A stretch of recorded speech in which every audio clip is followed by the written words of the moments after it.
আমি first time এই কচুটাকে আজকে রান্না করব। এটাকে নাকি ঘটকচু বলা হয়। যাই হোক, যাই বলুক না কেন, এটাকে আমি আজকে ফার্স্ট টাইম ট্রাই করে দেখি। এই যে কচুটাকে আমি ছুলে নিচ্ছি, আর একটু বেশি বেশি করেই ছুলছি। আর আমি পুরোটা আজকে রান্না করব না, অর্ধেক রান্না করে দেখি কেমন হয়, তারপরে অন্যদিন ট্রাই করব আবার।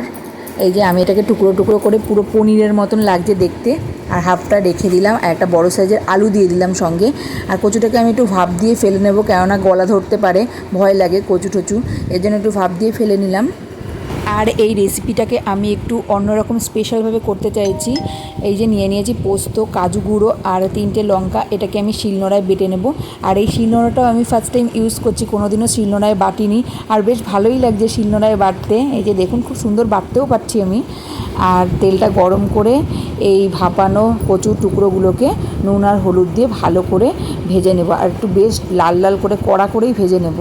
কচু খেতে একদমই রিতম পছন্দ করে না, কচুর কোনো রেসিপি হলেও কোনোদিনও খায় না। এর জন্য আমি আজকে এই কচুটা ওকে খাওয়াবোই, স্পাইসি করে রান্না করবো। স্পাইসি খাবার এমনিতেই ভালোবাসে, তাই আমি একটু কড়া করে ভেজে নিয়েছি।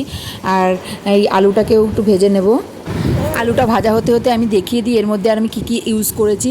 সব কিছু গ্রেট করে রেখেছি, পেঁয়াজ, আদা, টমেটো, আর যেটা বেটেছিলাম পোস্ত আর কাজুটা, এগুলোও আমি ইউজ করব। আলুটা ভাজা হয়ে গেছে, এগুলো আমি তুলে নিচ্ছি।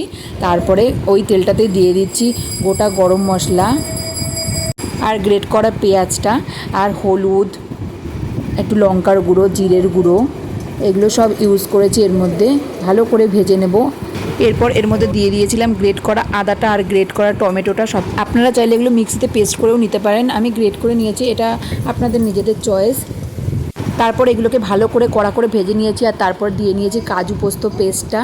তারপর ভালো করে নাড়াচাড়া করে এগুলোকে ভালো করে মিক্স করে দিয়েছি। আর অল্প কিছুটা জল দিয়ে দিয়েছি এর মধ্যে।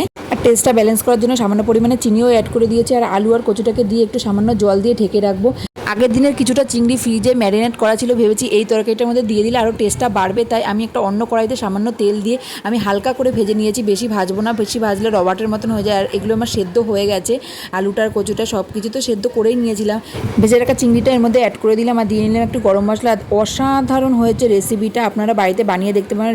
আর এই নতুন রেসিপিটা রিতমেরও খুব ভালো লেগেছে।